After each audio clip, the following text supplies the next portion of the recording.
atong sentro ang atong kasing-kasing atong ipaabot atong kasing-kasing ato sa Ginoo. Tungod kay Apollo sa Ginoo nagaingon lugi ano nang iyong kalag mabuhi. Tungod kinahanglan ta maigsoon sa pulong sa Ginoo. Hallelujah.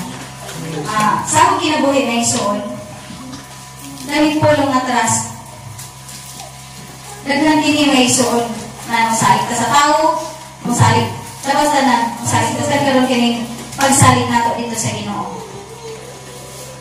Kay sa akong kinabuhi, siguro sa idyo, pamutanan na ibayo. Sabi sa atong pagkatawan, sa akong gusto ninyo, murag, mawaya gani kining ato pagsalig ba sa Ginoo. Pero atong naon, hindi may isoon na sa diyang kita Kristohan na kinahanglan ang ato pagsalig na agay termi sa Ginoo. Kaya istorya atong ako na nina illustrate na katong usaw ka niya o katong langgam na kinahanglan atong langgam na mukaon siya kagigutom na gadyon. Kaya katong niya ang nagdaya o pagkaon katong uyod mga igsoon. Nagkinahanglan siya na mukaon naglaway na gadyon siya kay gusto siya makawin nagdaya sa niya. Kunya, di siya mutugpa kay handok siya kanon. Sa niya nga gigutom na ganun siya. Nagsabot siya sa niya. Ano siya na? Niya. Mukhaon ako sa iyo daya na pagkaon. Pero kada kaon ako, isa ka baligo yung mukhaon. Nisubot ang niya. Kato sila may isong Kristohanin to. Niya, sa niya, sige na sila ito pa kay ganahan na sila. Sige sila kung kaon dito sa daya sa niya na pagkaon. Kaya sila kahibayo may igsoon. Nga nahurot na dito baligo.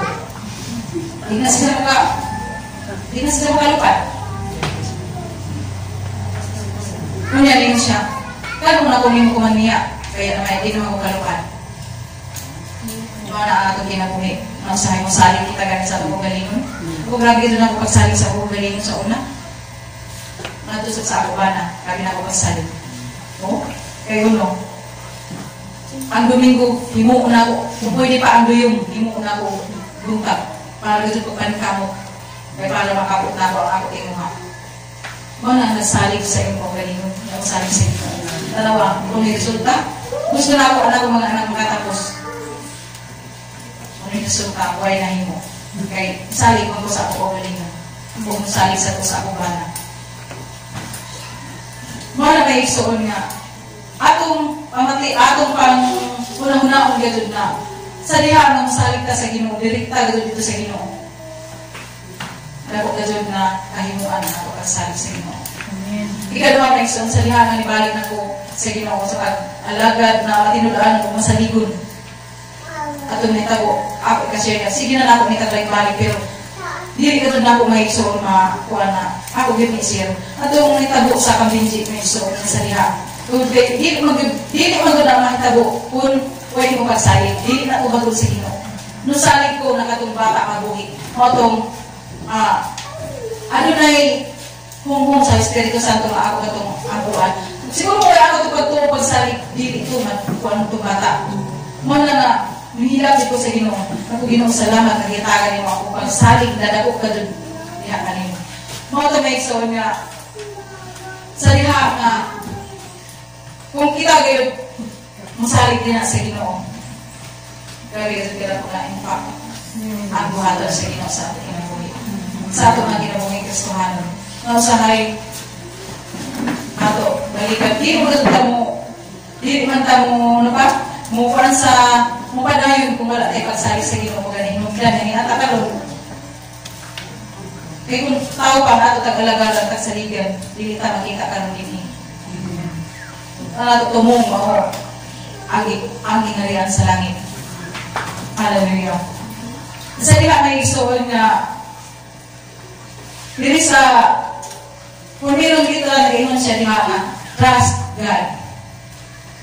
Atong abihon ang ato kanang kasulatan diri sa Juan 14:1. Tungod adunay mga pasalig ang Ginoo igsoon. Kinahanglan ato kining ibutang sa kasing-kasing dili sa tawhanon kay kita tawhanon na usahay buhat ang pagsalig diya sa Ginoo. Ras diha sa Ginoo. Juan 14:1 kani nga bersikulo may suon daghan yung ka-memorize ani. Okay, favorite ni sa mga Kristohanon. John 14:1. Nagayon siya, Dili balisang ang inyong kasing-kasing. Tumuo kamo sa Dios ug mutuo sa kamo kanako. Sa may nga may iso. Sa may nagsaad nga tas ang Ginoo may iso. Mo sa ato pagsalig. Ato pagsalig sa Ginoo. Ano na usang mga babagan din sa ato kaaway. Dili magumuna, dili na tinuod nga na. Mo na usahay, mawala ta pagsalig. Maras ba sa kanang di ba kita tanan nag-agi man kani maminyo o mga kani man yung pelikula magayon yung mga kanang uyab. Kita nag-agi kita uyab. Sa diha may igsoon nga manguyab ang imo. Ang imo ba na kanang na ulit ako. Mag-promise dito dyan sila, di ba? Daghan na taglaw pa. Daghan na nga tumbling tungkol sa mga saad yan sa tao. Sadya, musaad ka ng laki nga nangyayag sa iyo, kita babaji. Mura ba sa nato? Kanang kasing-kasing itikon ba? Mura kaki ka na ito sa mga isa. Ngayon lang nayati, ako kuha ko na ang buyan. Salamat sa Ginoo. Ang Ginoo nagsaad sa ato. Kanang saad gadud na dili gyud niya pakyason, dili niya kini-break.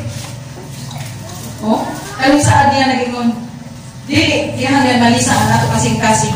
Musalig lang ta sa Ginoo, mutrasta. Kaning tulong nga salig sa ato paglalagad sa Ginoo. Lisod kini tumanon sa ato ba?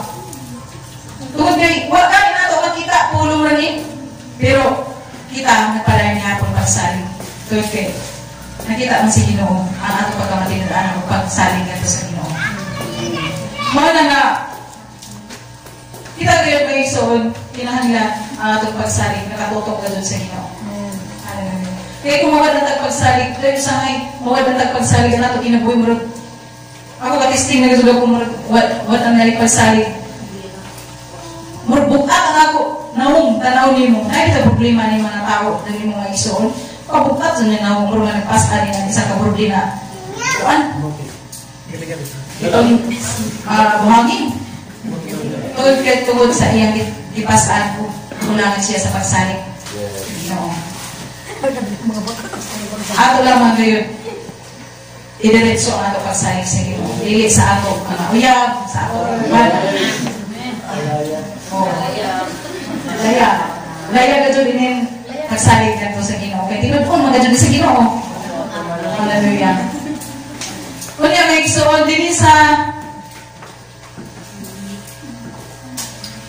letter R, nag-inom siya, renew your strength. Kinahanglan ato ninyo ng ato mga kusog. I-address ni sa mga kabatanunan. Ato din ibasahon sa Isaiah 31, Isaiah 40, verse 31. Nagayon siya dili. Apan katong nagahulak kang ba? Nagabago sa iyang kusog. Sila man lupa pinaagi sa mga pako, ingon sa mga agila. Sila manalagan ug dili makapuyan. Sila manlakaw ug dili mga luya. Praise God. Usay may igsoon kanang motibo na kong kaluya. Di man nato kadto kami kayan. Moingon ko Lord. Nag-ampo ako na may sama ko sa agila. Ngano man agila. Bisan sa bagyo. Musong-song ni siya pasimod sa taas. Dili pasimod sa ubos. Mo nang gisampulan kining langgang agila sa usa kanato ng mga Kristohanon.